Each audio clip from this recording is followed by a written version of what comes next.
देखते हैं। Point wise बताते हैं कैसे मतभेद खुलकर सामने आ गया। वेंस बोल रहे हैं कि ईरान को 28 अरब रुपए देंगे।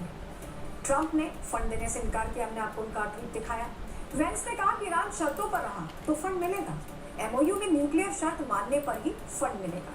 लेकिन ट्रंप फंड वाली खबरों को पूरी तरह से फेक न्यूज बता रहे हैं। जेडी वेंस ने कहा कि ईरान को खाड़ी देश ये फंड देंगे। लेकिन सवाल यही है कि ईरान को खाड़ी देश ये फंड क्यों देंगे? उन पर तो खुद ही अटैक हुआ है। ट्रंप की नई डील को ईरान की जनता ने सिरे से खारिज कर दिया है।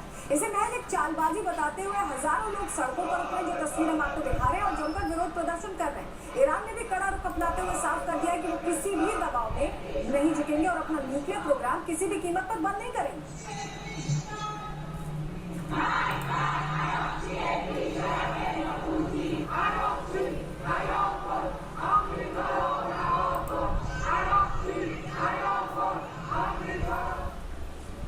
तो देखिए, विरोध प्रदर्शन आपने देखा सड़कों पर चल रहा है। इस डील में कितने विवाद हैं जो ईरान की जनता इतनी आक्रोशित है। चलिए उस पर भी आपको थोड़ी जानकारी देते हैं, क्योंकि बहुत सारे ऐसे पॉइंट्स हैं जिसमें विवाद बना हुआ है। जानकारी आपके सामने रख रहे हैं फटाफट। देखिए, लेबनान में युद्ध विराम, इसको लेकर कहा गया कि सब तय हो जाएगा, तमाम हो जाएगा, लेकिन इजराइल तो इसके खिलाफ है। वो तो सेम पेज पर है ही नहीं, तो यह होगा कैसे? दक्षिण लेबनान से सेना हटेगी, ये भी डील में कहा गया, लेकिन आईडीएफ ने इसको लेकर सीधे सीधे इनकार कर दिया। वो नहीं मानने वाले।